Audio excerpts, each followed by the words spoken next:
Data classes provide the ability to define default values for their attributes, subject to some rules. So let's go ahead and open up data default underscore start.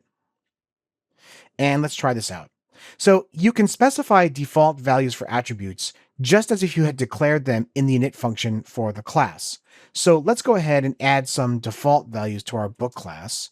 So the title will default to a string that says no title, and we'll have the default for author be no author, and pages and price will both default to 0 and 0.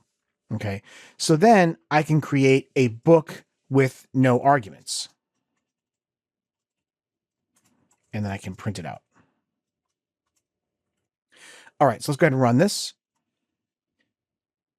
We can see the output that the book object was created with all of the default values that we specified in the data class definitions. Now, one of the things you need to be aware of with default values is that attributes without default values have to come first. So let's go ahead and take off the default value from the float, all right, and then save. Now, if I try to run this again, you'll see that in the output, I get an error, and it says right here, type error, that a non-default argument price follows a default argument. All right, so let's go ahead and put that default back. Another way of defining a default value is by using the field function, which provides a little more flexibility. So first, I'm going to import the field class from the data class module. And then I can use the field function to specify a default value. So instead of having a constant there, I'm going to write field and then put in default equals and then the value.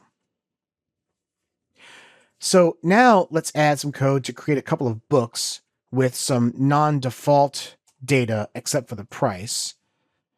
And then we'll print out books B1 and B2.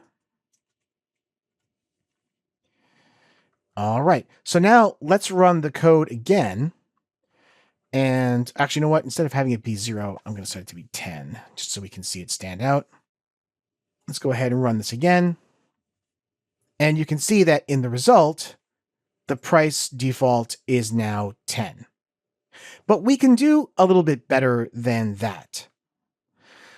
We can also specify a function that gets called in order to provide the default value. So I'll make a slight modification. I'm going to change the argument to the field function from default to default factory, which will call a function to provide the default value. So let's go back up into my code. And I'm going to change this to read default factory. And I'm going to have this call a function named price func. And I'm going to write a function that will generate a random price between 20 and 40. So that means I'm going to need a random number. So I'm going to import the random module. And then I'm going to write the price function. And I'll just do that outside the data class.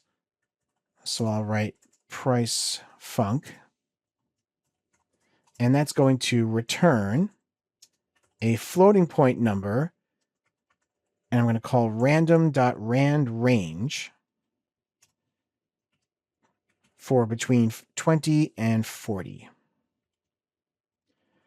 All right, so you can see that there are various ways to provide default values. Let's go ahead and run this again.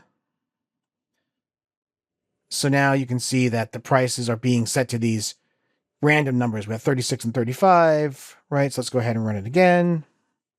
And now we've got 21 and 31. One more time. All right, 27 and 39. So you can see that there are various ways to provide default values for data class attributes.